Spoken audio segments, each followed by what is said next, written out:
Welcome to this Readapalooza Deep Dive featuring Ohio Literacy Lead Carolyn Turner.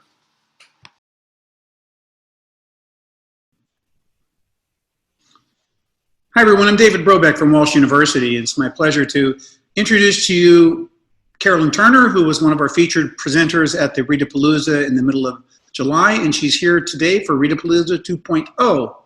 And Carolyn, it is your time. Okay. Well, welcome back, everybody. I came back to meet with all of you today to talk specifically about the word recognition strand of the simple view of reading. So in my initial presentation, my 10-minute TED Talk, we talked about the simple view of reading and how it's not so simple. Now let's go ahead and dive into the strands of word recognition and what that instruction might look like in a classroom. And I tried to present some ways for you today that you might be able to replicate if you have to teach or do anything in a virtual environment. So let's go ahead and get started.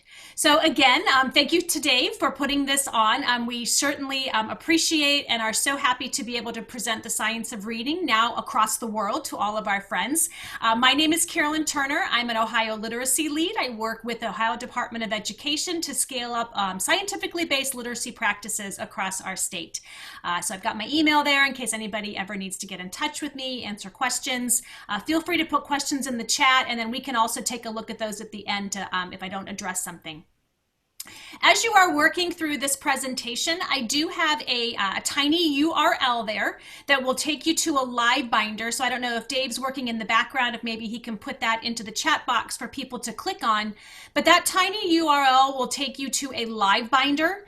And then in that live binder, there are just some folders of resources that I will be referencing throughout this presentation. The access key that you will need once you go to that site is in there. And it's just Lit Academy Phonics. And then anything that is in the live binder, you'll see that noted with the little live binder symbol. So it's that tiny URL, and then you'll need that access key, Lit Academy Phonics. Okay, so let's go from there. All right, so today I want to talk to you a little bit specifically, like I said, about that word recognition strand. We want to understand the relationship between phonemic awareness and phonics. We want to explore some activities for teaching explicit and systematic phonics. And then we also want to learn some strategies to incorporate and some practices to take on if a student is having difficulty linking those sounds to letters and producing words and fluent reading. So we know that there's this truth about learning how to read, right? It's not easy. It's not simple. We're not naturally hardwired to do it. Everything we do revolves around the simple view of reading and the fact that you can't have one without the other in terms of domains. You have to have word recognition. You have to have language comprehension. And then today we're really going to focus in on that word recognition strand and really make sure that there's this tight woven rope of reading, especially being accurate and automatic in our word recognition skills. And that really does involve the combination of phonemic awareness, decoding, and then how we use those phonemic awareness and decoding skills to be very proficient in our sight word recognition. So I want you just to think for a second. I'm not going to make you unmute or talk out loud or even type in the chat box for right now, but I want you to think about who benefits from phonics instruction. Do only our struggling readers benefit from phonics instruction? Do you agree with that statement? Disagree with that statement? Only struggling readers benefit from phonics instruction.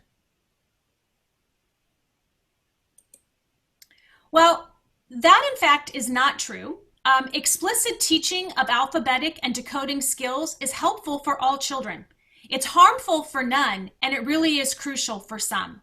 And the best way that I like to think about this is from Dr. Shanahan from the University of Chicago, is when he said, when students enter our classrooms, we don't really have a way of sorting them out ahead of time. You need phonics and you don't need phonics, and you need a little bit of phonics and you need a lot of phonics. They don't come with little labels on their foreheads, right? And so in order for everyone to gain benefit from it, we might as well teach it. There's no way of sorting ahead of time who needs it, who would gain some benefit and who would do fine without it. So we might as well just teach it to everybody and teach it to everybody well. And that's really the principles we want to think about, is that prevention, moving at this from a prevention aspect to reduce the risks of having later intervention and later difficulties. So when we talk about word recognition, we first have to have a really deep, good conversation about phonological awareness. And many teachers they're unaware and they're unfamiliar that there are differences between phonemic awareness and phonics.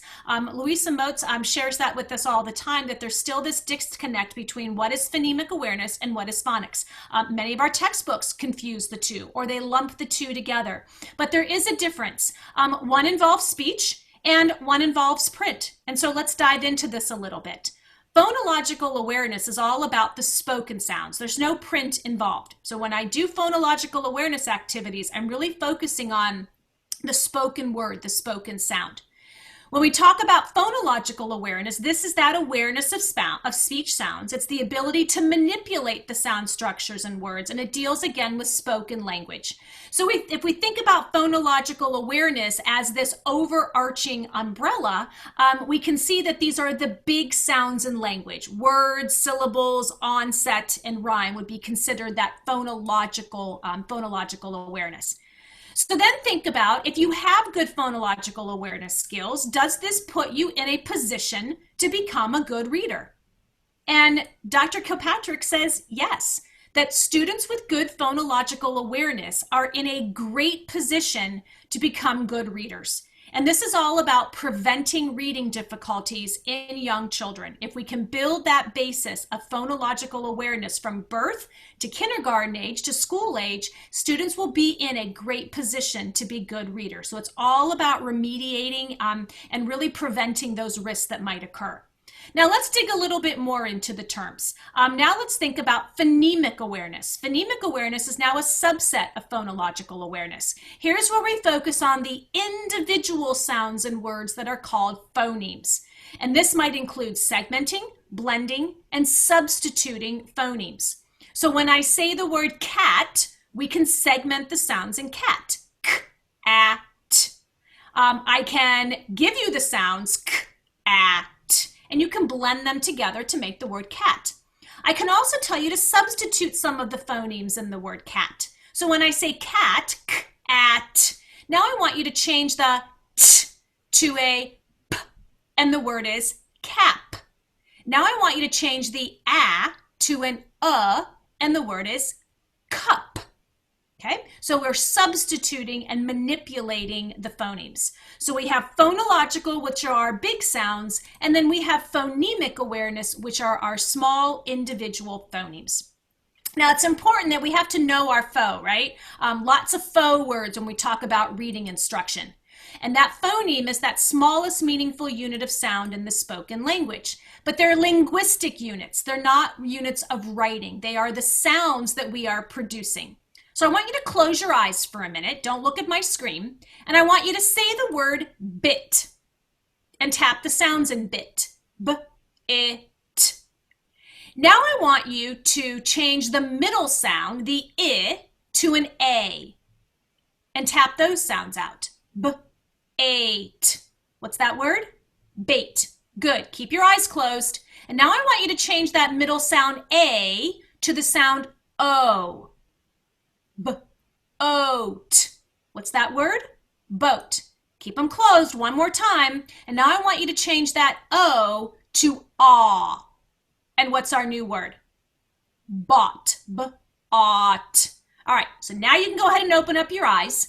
And you can see that what I asked you to do, I asked you to change the sounds of those words linguistically, and not as far as the writing goes. Because yes, the graphemes change quite a bit as we go from bit to bait to boat to bot.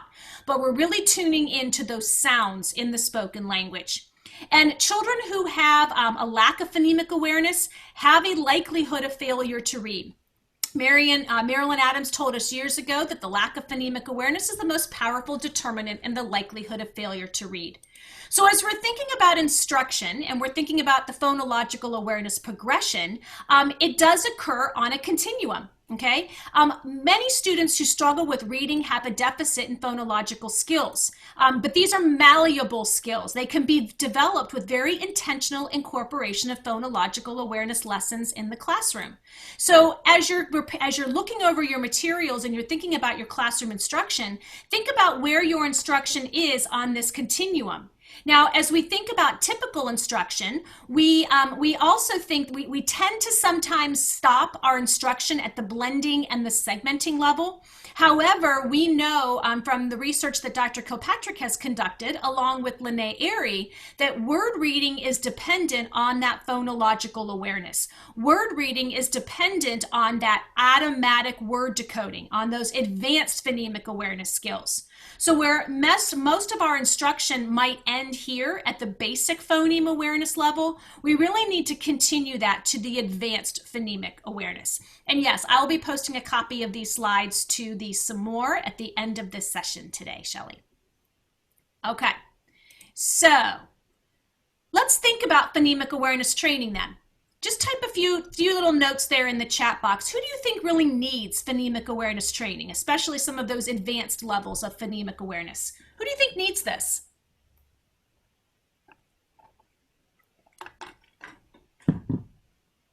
You can go ahead and type that into the chat box if you have that chat box up and available.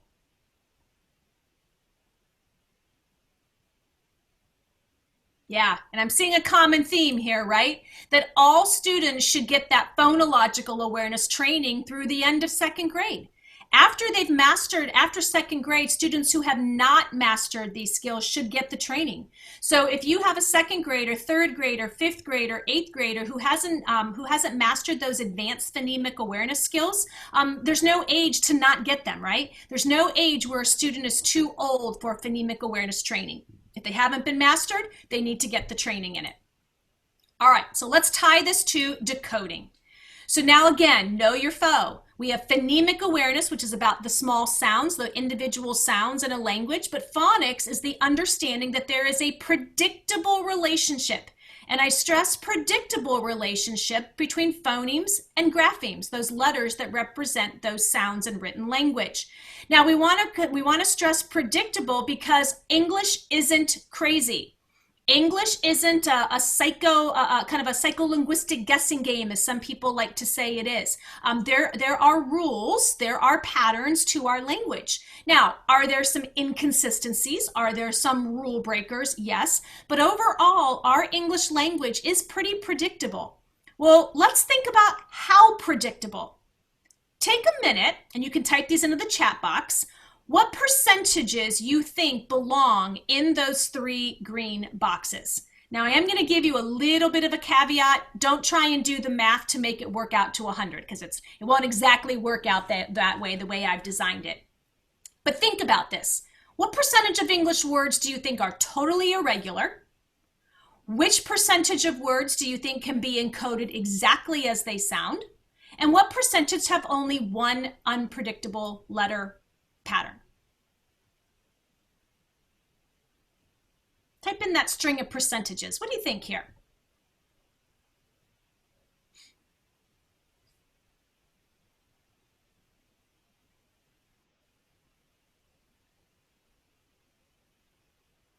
And just take a guess.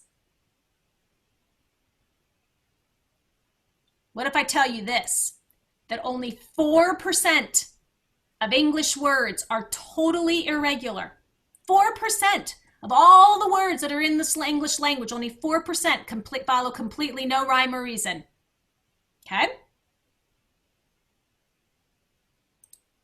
50% of words can be encoded exactly as they sound. Then another 36% have only one unpredictable letter. Now, the other percentage takes into account morphology, takes into account etymology, which are all important aspects to teach. But it just comes down to the fact that English isn't crazy. It's very predictable. We can uncover the logic of English, and there's several resources that I have up on the screen to kind of explain why our English language is the way it is and how we can make sense of it. So when it comes to instruction and word recognition, I've got a couple resources up here that might be beneficial to you. One is the Teaching Reading Sourcebook, and then the other one is the Fresh Look at Phonics by Wiley Blevins. I really like a Fresh Look at Phonics by Blevins because he really puts it into some practical ways for teachers to make these transitions and make these applications to classroom practice. He talks about what you do in the classroom and then how you can kind of switch switch up your practices a little bit to make it more based and working in some scientifically based reading practices. So he's got some great tips and tricks for teachers to do that. We also want to consider looking at the changing emphasis of the big ideas of reading and where phonemic awareness and phonics fits across the continuum, across the grade levels. So in kindergarten and first grade, we really want to have that heavy emphasis on phonemic awareness and phonics. But even as students get into first grade, second grade, third grade, you see in this yellow area, there is still an emphasis on phonics. We're getting into advanced phonics and multisyllabic word study.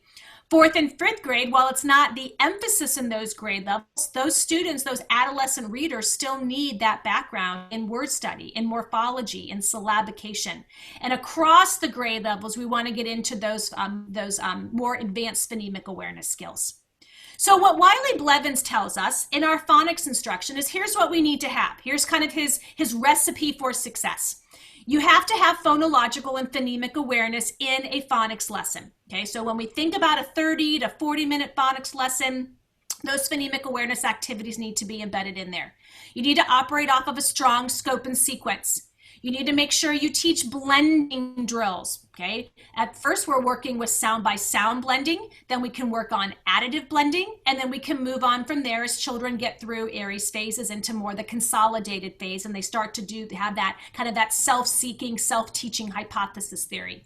Dictation needs to be included in every lesson. So as I'm forming the sounds and I'm manipulating the sounds and I'm learning the letter patterns, I'm also picking up my pencil and I'm learning how to write words and phrases and sentences of words that are making those sounds as well. We want to include lots of word awareness, word building using orthographic mapping. So saying a word, having students tap the word, having students map the word, and then having students write the word using those orthographic mapping skills. Making sure that we teach those high frequency words that have irregular patterns, still using those sound symbol relationships. We don't memorize words. We learn words through their sound symbol relationships, even if they have irregular patterns. Those irregular patterns just have to be explicitly drawn out. And then finally, we want to connect the reading, right? We don't read just to read random strings of words. We read to put those words in a language that's comprehensible. So we want to make sure that we bring in some decodable texts that have lots of opportunities to practice the patterns that we've been teaching. We want to do all this through the 4-part processing system. Our brain learns to read from base up, from the foundation up. And that foundation is based on sounds and symbols, phonological processor to orthographic processor. Then we think about what a word means, and then our brain applies the context. Does it make sense? But we have to decode the word first. And once we've decoded it using a sound symbol relationship, then we can determine meaning, and then we can determine that flexing of pronunciation if need be based on the context. So let's take a look at some of these activities. What does this look like in the classroom? What could this look like in a virtual environment? Well, one of the things that you could try in the early grades, especially in kindergarten, is to try something called the letter arc. And I'm going to give you some as my friend and colleague Michelle likes to call it, some webinar whiplash here. Okay, so let's see what this looks like in a classroom setting or perhaps even a virtual setting. So when we use this letter arc, the letter arc can be used in a variety of different ways. It can be used to help students point out letters. I can say, find the letter D, find the letter K, find the letter R. Sally, what's the first sound in your name? S. What letter makes the first sound in your name? That's right, it makes an S. So it can be used for letter recognition and sound recognition. Once students have been taught all the short vowels, maybe a few of the predictable consonants, we can also use the letter arc to do some very simple basic decoding of consonant vowel consonant words. So let's see here. We've learned all of the short vowels and we've learned some of the predictable consonant. So everybody, that is a what? Anyone know what that is? That's right, that is a mop. I use a mop to clean my kitchen floor. I take that tool, I stick it in a bucket of water and soap, I use it to clean up my kitchen floor, and then I can dry it off with a clean towel. But this is called a mop. So say mop. Let's tap the sounds in mop. P. That's right. Let's map the sounds in the word mop. Get your chips ready. Here we go. P. Nice job. So now let's graph the word mop. Are you ready? So what's the first sound? What letter makes the sound? That's right. M. What letter makes the aw sound? You got it. O. And what letter makes the p sound? You're right. It's P. Check your work. P. What's our word? Mop. Let's do one more thing. Let's get our pencils out or our markers out. Sound, letter, let's write it. Sound, letter, let's write it. Sound, letter, let's write it. What's our word? Mop. All right, let's go ahead and clean up a little bit here. I'm going to use my finger. I'm going to take my picture away. Let's try one more together since you are such an advanced group that I'm working with today. This is a picture of a bat. It's not what the baseball player uses. It's that fuzzy mammal that flies in the sky at night and kind of takes care of our mosquitoes that are flying around in our forest. But what is that? That is a bat. So say bat. Let's tap the sounds in bat. B, a, t. Let's map the sounds in bat. B, a, t. Let's graph the sounds in bat. What's the first sound? B. Letter. Next sound? A. Letter. Last sound? T. Letter. That's right. T. Okay, pick up those pencils again. Sound, letter, go ahead and write it. Sound, letter. Oh, you cannot see what I'm doing, can you? You're probably wondering, what is this lady doing? Sound, letter, sound, letter.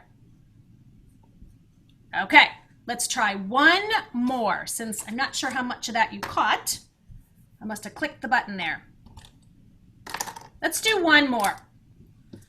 Let's try, this is a picture. Now hold on a second. It's not what you think it is. This is a picture of a hog. So say hog. Let's tap the sounds in hog. G. Let's map the sounds in hog. G. Let's graph the sounds in hog. You try. First sound, letter. Next sound, letter.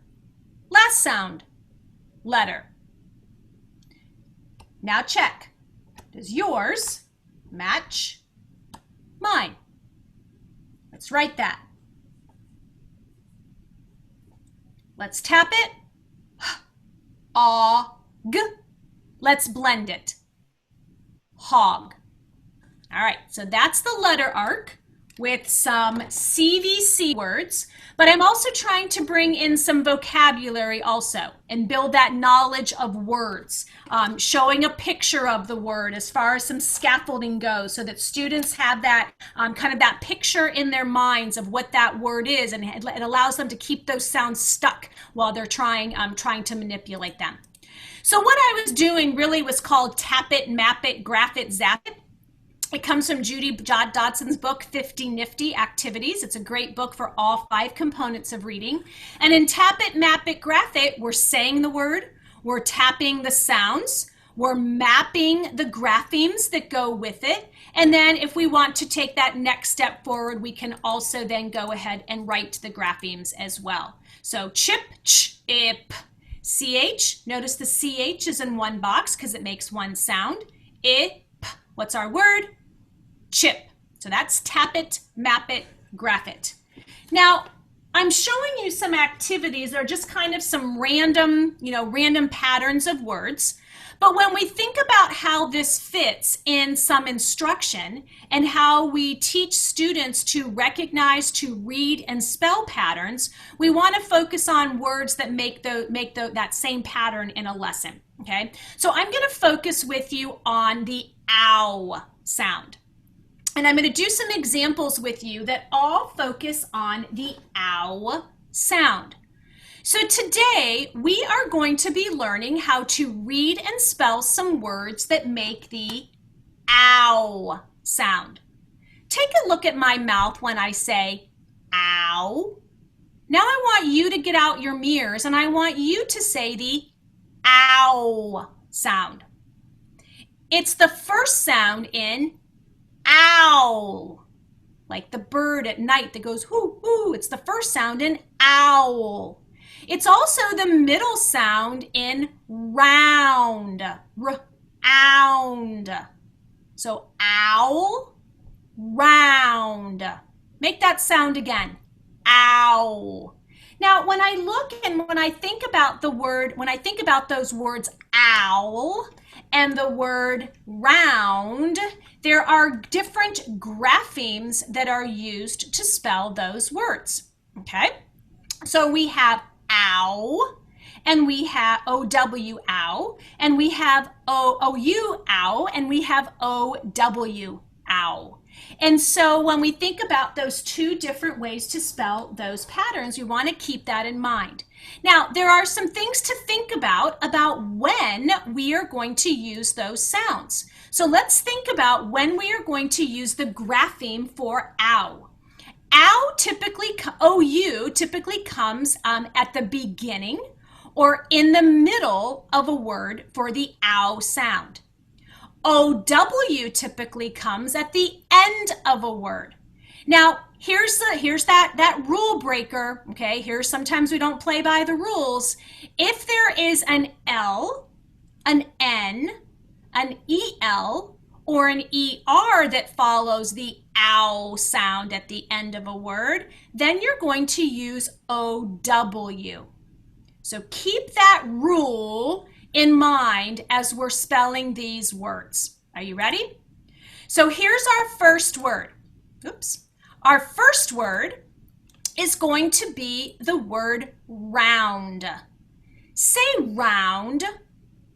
Let's tap the sounds in, hang out here.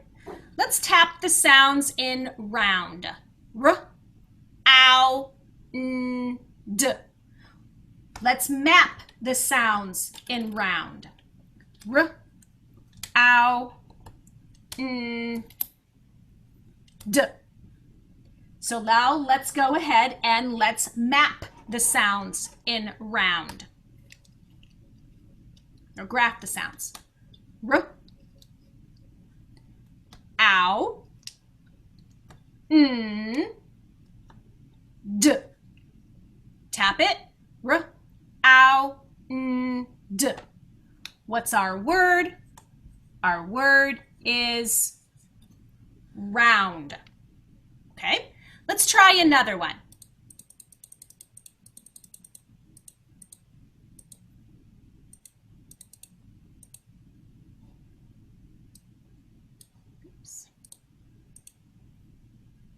Okay, let's try the word found.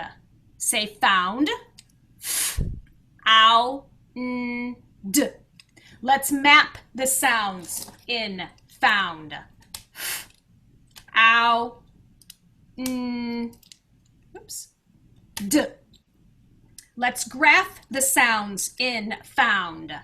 F, ow, n, d. And let's write the word.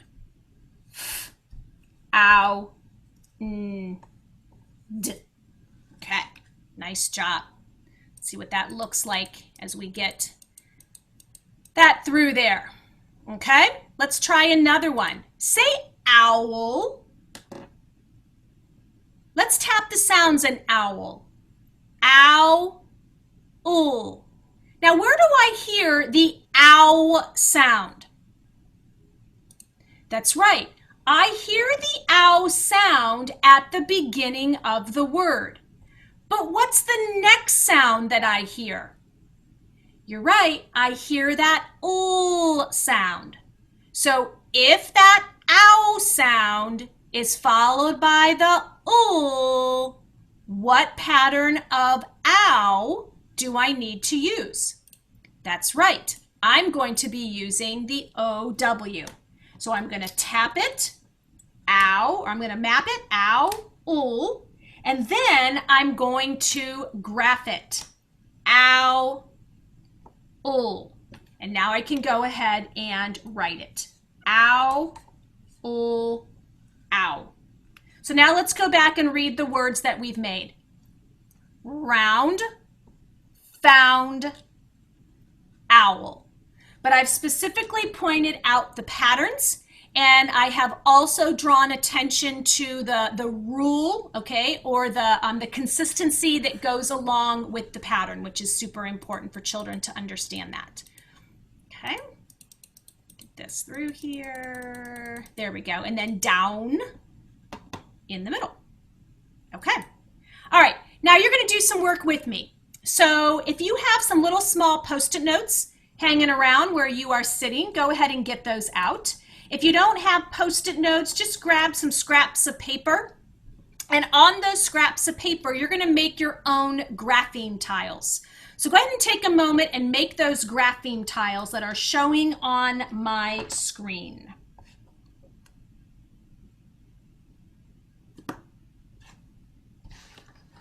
Give you a second to do that while I clean up my mess here.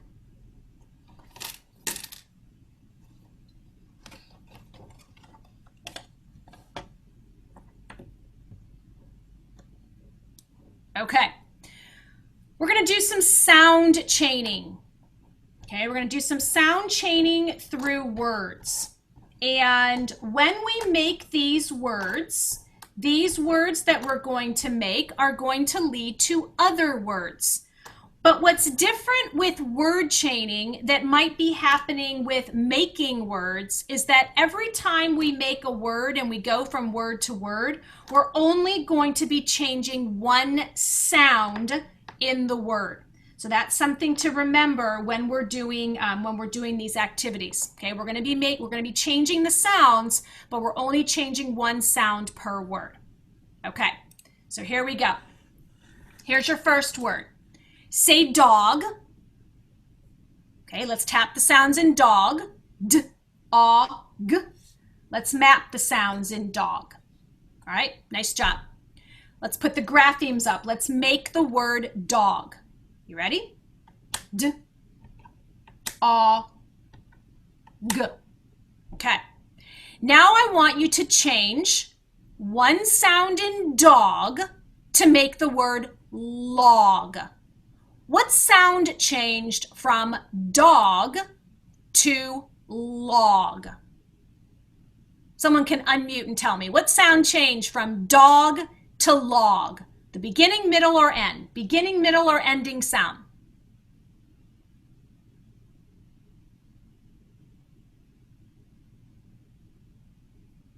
I know, you're shy this afternoon. Beginning. The beginning sound. And that, what was the sound that changed? The beginning sound changed from a what to a what? D to ul. Good. The beginning sound changed from d to ul. So I made that change, and I can change the d to an ul. And what's our new word? Our new word is log. Nice job. All right, now we're going to change log to the word clog. Somebody stuffed something down the drain, and I got a clog in the sink. What changed from log to clog? Well, I had to add a sound to the beginning of a word. I added the k sound to the beginning of the word, and in this case, I added the letter C, k, clog. All right, now we're going to change the word clog to the word clop. As the horse was walking down the road, I could hear its hooves going clip, clop, clip, clop. What sound changed from clog to clop? If you heard the last sound change, you were correct. Clog changes to clop. So I have to change the G to a P. What's our new word? Clop. Now we're going to go from clop to slop. Thinking about horses or animals, they slop their food everywhere and they are very messy. So what sound changed from clop to slop? Well, if you said the first sound changed, you were correct. And that sound, if the first sound changed, it changed from a k to a s, and we need to change that letter then to slop. Let's try another one. Now the word is stop. So we want to go from slop to stop. What sound changed from slop to stop?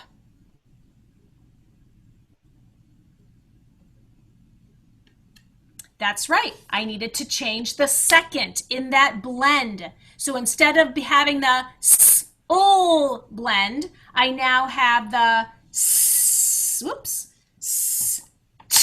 blend. And now my word is stop. Let's say all the sounds in that word as we point to each sound directly. S, t, ah, p. What's our word? Stop. Now we're going to change the word to the word stomp. My daughter got really mad at me this morning and she started to stomp her feet. S. Let's say that word, stomp. S, t, ah. That's right. We need to add a sound, p, and we need to add that, Let's tap that out again. S, t, ah, p. Nice job. Let's do a few more. Let's go from stomp to stump. We cut down a tree and all that was left was the tree stump. So here we have st, ah, p. Let's tap the new word out. St, so we need to make that change. St, p. Nice job. I'm going to do one more. Gosh, let's move from stump. And now we're going to make that word stump into the word slump. Gosh, I'm really just not having a lot of energy. It's the end of the day and I just feel like I'm in a slump. Let's tap that out. S, o, p. Let's see if we can figure out where the sound changed. S, o, p. You're right. Here's where the sound changed, and we'll change that t to an o. What's our last word? Slump. So that's sound chaining. And sound chaining would happen with some of our older readers, perhaps second, third grade, and depending on how complex you get into with your patterns, you might leave out some of the blend, you might make it more CVC words. It's always good with word chaining to have your list planned out ahead of time. That way you don't go into a road of patterns that you can't find yourself out of, because some patterns, when you add a beginning sound to them, are not words that you want to share with the rest of your class. So just make sure you have those words planned out ahead of time, and I wouldn't have students help you out with creating the words either. Okay, So let's think about what this word recognition, this decoding component means for adolescents. There's a really great book. Sometimes you can find it on Amazon. It's usually only like $9 or $10. It's super cheap. When adolescents can't read. And it really outlines all of the factors that need to be considered when we're working with adolescents who quite aptly can't read. Goes through each component of reading, talks about specifically what should be included in each of those components. And one of the things that they say is, even with adolescents, there has to be an element of word study, advanced word study. But with our adolescent readers, that looks a little bit different than getting out these cutesy chips and cubes and grapheme tiles, right? Because our adolescent readers don't respond to that. They need to look at the more, and quite simply, the more advanced work in what a word is. They need to look at morphology. They need to look at syllabication, morphology, etymology, and then combining those elements to be fluent in their word recognition so they can access the vocabulary and the comprehension in the reading that they're doing, which allows them to be more motivated about their reading. Because quite frankly, it's really hard to be motivated about something that you're not really good at doing. So when we're thinking about our adolescent readers, and actually this, even though I have this in the adolescent section, teaching syllable types, you can start teaching syllable types in kindergarten and first grade. And we can do that with simple closed syllable words. So a closed syllable word just has a consonant, it has a vowel, and then it has another consonant on the other side of it. And so that vowel is closed in by the consonants, and it's not allowed to say its name loud and proud. It says the short version of the vowel. So teaching students closed syllables is really important because closed syllables account for about 50% of the syllables in all multisyllabic words. So if they can read closed syllables, they're on their way to really reading a lot of words in English. We also want to teach that silent E, okay? We want to teach that when there's that vowel, and then there's a consonant, and then there's an E at the end. In most cases, that vowel is going to say its name. We want to teach them the open syllable, so that when there's the consonant, and then there's a vowel, and the vowel is then open to say its name loud and proud, that F-I is pronounced by. Or if it's F-E, it's fee. Or if it's F-O, it's fo. So it's open, loud, and proud to say its name. We want to teach that rule. Now, sometimes what happens in a multisyllabic word is that vowel gets flexed into a schwa, but then that comes a little bit later in their instruction. There's the vowel teams. The vowel teams are the toughest to teach. The vowel teams take the longest to teach because there's so many of them. We also want to consider in the vowel teams which vowel teams occur more than others. And you can do that by looking at a book like, Logic of English or English Isn't Crazy, or some trainings offer percentages of time when vowel teams are used. So you want to kind of weigh your odds, right? You want to teach the most frequently used vowel teams first, and then you can teach the exceptions behind it. You also want to teach the consonant LE, the stable LE. So the bull, tul, kul, okay, that ending syllable is that ul sound.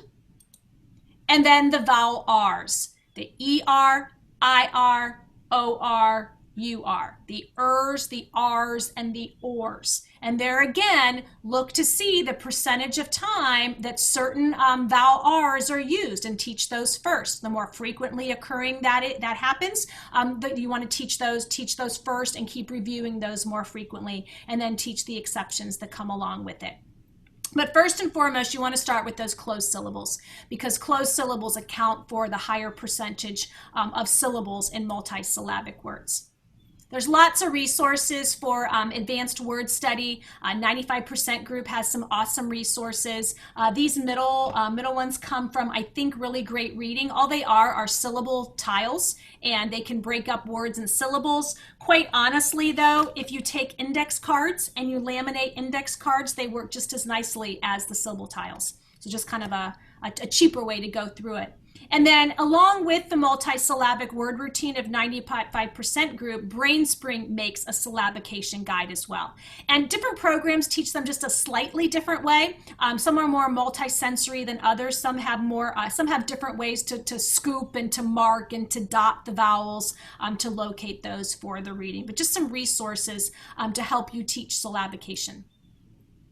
So when you're teaching older readers, or you're teaching any reader in general to read a multisyllabic word, think about how you can break that word apart, okay? Think about some decoding strategies. Think about where the prefixes are, where the suffixes are. Think about where the vowels are in between. And so this routine comes to us from Anita Archer's Rewards program. It's highly adaptable to any other program that you might be using. But basically, in some controlled situations, in some overt situations, you're having students practice with multisyllabic words by first having them circle all the prefixes. Then they're going to underline, I circle the prefixes, circle the suffixes. Then you're going to have them underline the vowels. Then you're going to say the parts of the word. So I would say oid, unavoid, able. Unavoid, able. Well, there's some parts in there that I think I need to flex to make it a whole word, to make it a real word. So it's not unavoidable. I don't avoid something. What do? Oh yeah, I avoid it. So I have to flex the vowel and make that a schwa. Unavoid, able? No, it's unavoidable. So now I'm flexing it to make that real word. But getting them to understand the word parts, where the vowels are, going to the syllabication rules, and then making it a real word. If you're with students all together, one way to practice that, always tie something to content, right? So if I just finished, if I'm working through a unit on desert habitats, or energy, or natural resources, or a unit in history or social studies, I might choose some content words and make a list of words, and then put one syllable per card. So you can see I've done that here. It's called Walkabout Words.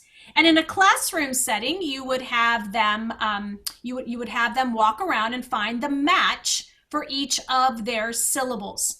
And then they would read each syllable. So here's what it might look like in a virtual setting. Okay? So here's a syllable. That syllable is the syllable tuss. Ert, des, Liz, cac, ard. So I'm going to touch a syllable and I want you to say it. Okay, everybody unmute your microphones. You ready? I'm going to touch a syllable and you say it. Ready? Here we go. Tuss. Cac. Des. Ert. Liz. Ard. Good.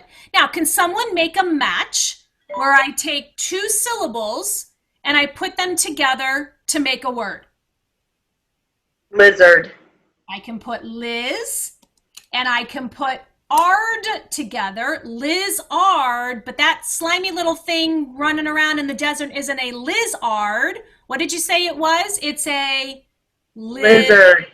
And so that's where we have to work on that. That's where that meaning and context comes in. So now we've phonologically and orthographically decoded the word. Then that's where meaning and context. Now we have to flex that vowel. Okay, another word. What else do we see? Cactus.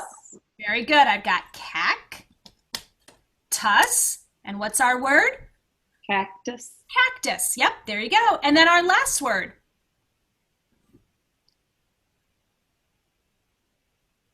I've got desert, desert. So now I've made those from syllables. And remember how I said if you teach them closed syllable words, that gives the biggest bang for your buck, right? Well, let's take a look and see how many of these syllables were closed syllables. I've got des, cac, tuss, and Liz. So 1, 2, 3, 4 out of the 6 syllables in those words were closed syllables, right? So if we can get kids to recognize and read closed syllables, that gives them a greater advantage in reading multisyllabic words. Okay. So let's just talk before our time is up here, just a little bit on prevention. We want to make sure that all students are receiving strong Tier 1 instruction in decoding. Okay, all students have that strong phonemic awareness background, and all students have those decoding skills in place. But it's phonics in Tier 1 for all students, and you follow that grade level scope and sequence. And don't forget, you can't stop teaching phonics in first grade. There is a scope and sequence for teaching in some of those upper grades as well. If students are not making progress in Tier 1 instruction, then we need to think about what kinds of interventions need to occur for those students who have that identified weakness. And that weakness is identified by first a universal screener, like an Acadience or an AimsWeb, and then using some kind of a decoding survey or a phonological awareness survey to figure out where the specific skill deficit is. And that's how students are then instructed in Tier 1 and Tier 2. Now, what's interesting about this is that unlike the simple view of reading, where you have to have, it's that multiplication sign, in our tiers of instruction, each layer is one on top of the other. So all students are receiving core instruction. If there is a deficit, as indicated by the universal screener or the decoding survey, then they're going to get some Tier 2 interventions, but it's on top of their Tier 1 instruction. They're not pulled out of Tier 1 to get the Tier 2. It's in addition to. And then same thing with Tier 3. In Tier 3, you have, Tier 3 interventions are on top of Tier 2 interventions. They're more intensive, they're more timely, they're in a smaller group, they're focused on more of a discrete skill. Yeah, Shelley, my preference for a universal screener is Acadience. I don't know if I'm supposed to say that or not, but yeah, my preference is Acadience. I think it's the most user-friendly. You get the data that you need from it. It's reliable, it's valid, it's efficient, not to mention cost effective. Got it, but my preference is Acadience. Yeah. Thank you. You're very welcome. And then when we think about decision rules, so once you have that universal screener identified, you take a look at making some decisions on how students are assigned and determine who gets which intervention. So interventions can kind of be tricky, right? Interventions aren't blanket interventions. When we go back and we look at these Tier 2 interventions, these Tier 2 interventions are really based on the specific deficit. They're not based on a blanket intervention where we just kind of start throwing people out into interventions just because that's the intervention that we have. So in this case, this is based on words correct per minute. If a student isn't 95% accurate in their oral reading fluency, we're going to have to first give a decoding survey to figure out what's causing the breakdown in them being inaccurate. And then we also need to figure out, is there a phonological awareness that's impacting the decoding aspect of it as well. And then from there, we'll figure out what the decoding intervention is, and then perhaps the phonological awareness intervention that might need to occur. So this is just an example of how you would work through some decision rules. But you start with the screener. Have they met the benchmark in the screener? If they have, great. If they have not, here's what we do next. If they do this, then we have to do this. And it's just a defined set of rules, and it's written down somewhere. That way everybody knows at each grade level where we're going with what type of instruction in those later tiers of instruction. So here's just some surveys that are out there, decoding surveys that are out there. Really great reading, has some nice free ones. The other one is the San Diego Quick Assessment. This would be for older readers and how they're reading multisyllabic words. This is actually one of the entry criteria for the rewards program. And I believe all of these are linked in the live binder when you have a chance to get into those. But these help you on top then of the universal screener. So if they aren't meeting the benchmark middle of the year or first grade, Now you go through, I'm going to give them the beginning decoding survey, I'm going to give them the past, and then I can determine an intervention plan based on the decoding survey and the past. So here's what I want you to remember. I want you to remember in your reading instruction that both domains are necessary. I know I focused just on word recognition today, but both domains are necessary. Neither on its own is sufficient. But also remember too that there's no comprehension intervention that you can provide that's going to compensate for not being able to read the words. Okay, so that decoding is super important. Even with our older readers, they have to be able to read the words on the page. And so jumping to a comprehension intervention is not going to be sufficient for those students. And there's actually no research to support the claim that some students can't learn. Actually, if you believe that, then they never will. But nothing supports the fact that once you reach a certain age, you can't learn. It becomes more difficult. It becomes time consuming to teach an older student how to read, but it's not out of the question that it can't be done. So just some things to think about and consider on your pathway of working with your students. Also in the live binder, if you're just getting started, or if you have staff members that are getting started in what systematic explicit phonics instruction looks like and sounds like, these articles are all in the live binder for you to take a look at. This is Emily Hanford's first podcast, but she actually has 2 more, and she has one that just came out called What the Words Say. So if you get to this one, it actually will link you to all of her other ones. But she really has been, she's really has been groundbreaking in bringing forth a necessity of teaching that word recognition strand in a very explicit and systematic nature, and also certain programs that don't do a great job in teaching it as well and bringing into light some of those. So that's something to think about. And then again, here's my contact information. So if you ever have any questions, feel free to contact me and see how if you're in Ohio, our paths might cross. And if not, feel free to contact me and we can see what kind of resources we can point you in the direction of.